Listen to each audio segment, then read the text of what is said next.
Hey babes, how's it going? Have you ever wondered what is in those enormous bags that powerlifters carry around with them everywhere? It's like a massive bag of wizardry and they just keep pulling bands out and rollers out and bits and pieces and all sorts. Well, today's your lucky day, because I'm taking you through my gym bag.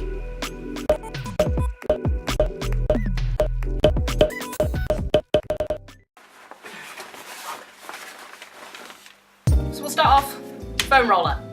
Very important, it's the first part of all my warm-ups, and if you watch my powerlifting warm-up video, you'll see why. Tennis ball, spiky ball. Don't really use this because it hurts too much to put enough pressure on, I just end up with spiky bits. I need to get something a bit firmer than a tennis ball, possibly like a lacrosse or a cricket ball. Again, warm-up stuff. Check out my warm-up video if you're really curious as to how these work, but they are vital in my warm-ups. Then we have clips. Beautiful, beautiful clips. They just work on a hinging motion. Press the button here, undoes. Because I don't really like the clips at my gym. They're really faffy, they're really awkward. A friend of mine gave me these and they're just fantastic. They just do the job, and I've got my own kit with me all the time. I'm not running around looking for clips. I've got good clips that work all the time. Then, wrist wraps. My favorite bit of kit when I'm squatting, because I do get a lot of wrist stress. So you just wrap it around the thumb, pop it on, nice and tight. As you can see, this is very familiar. Flip that over the thumb, and you've got a bit of wrist support to stop the wrist straining itself too much. It just takes some of the pressure off. The theme of support, I also have elbow cuffs. They're Cerberus, if anyone's curious, and yes, they're very tight.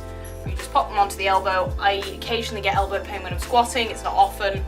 Mainly had it worse when I was doing Smolov, so these don't get a lot of action anymore. However, worth their weight in gold for when you get pain and issues. Another vital, my training log. So we'll keep a pen in here. I write all my training in there, all my programming, any notes on anything. If you can see, as you can see here, I've got all the exercise I'm going to be doing. I put little notes, little numbers here, little notes to say how that exercise went. It's usually on the compound stuff. I make notes, and then when I'm programming myself in future, I can see what I'm doing. Another product from Cerberus, ammonia. So for those of you who don't know, ammonia is basically going to blow your wig off, depending on the strength. It usually incites a bit of rage in you. It can affect the fight or flight response. This isn't very strong, it's actually a little bit weak for me, but it's quite useful before a deadlift. So I'll unscrew the lid, I'll get it right up to my nose, I'll close my eyes, I'll get ready, I'll take a really deep breath and really inhale it, and it gets me psyched for a lift. Straps for deadlifting, so you always pop your wrist in there. Make sure that square bit of stitching is on the outside, so then this can come right up, you don't get pinching. It always runs across the palm, like so, and then you just wrap it around the bar. If you're ready, you pull.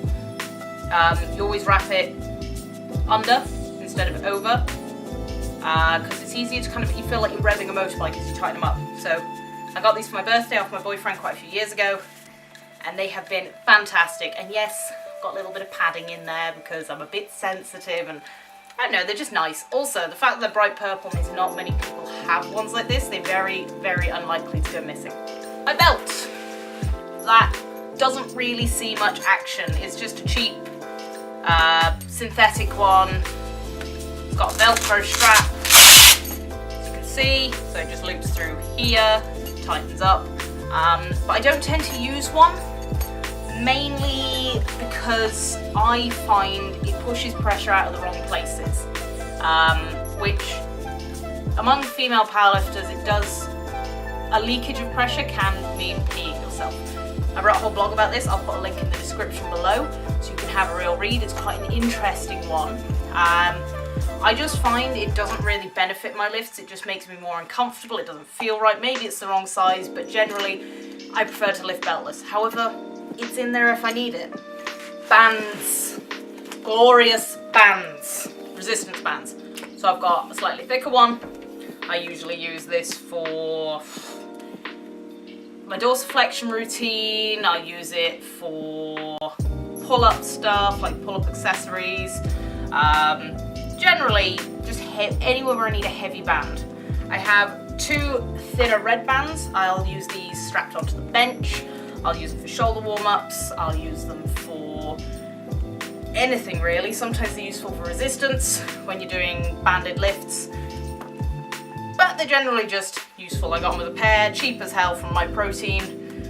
You know, they're not expensive, nothing fancy, but they do make warming up easy. You can create different exercises through them as well. I'll do shoulder warm-ups, I'll do I'm not sure what they're called, but basically you attach this to something solid, pull back, making sure to keep the elbows level, up, down, forward, and it's just a really good rear delt exercise. And finally my short thick band, which I use for all my glute warm-up work. Any glute activations, I use it above the knee. Again, this is all in my powerlifting warm-up video, so if you missed that, I definitely recommend you go back and see. I'll pop a link in the description.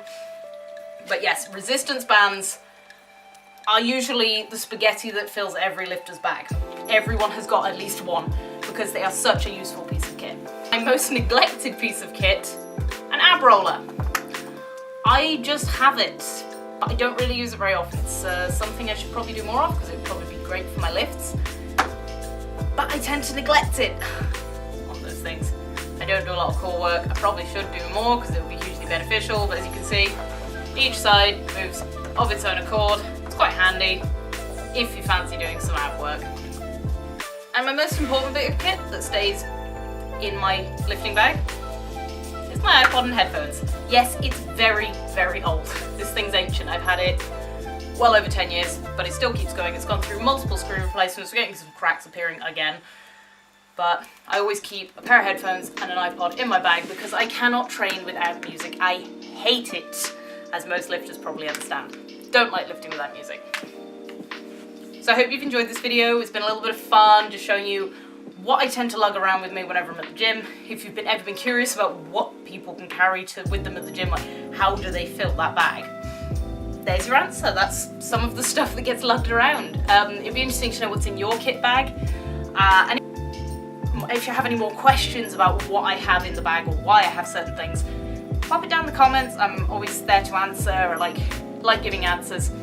Also, one more thing. I'm not in my pants. I'm wearing shorts. They're just a little bit short, as you can see, but I am wearing pants. Until next time, guys, stay strong.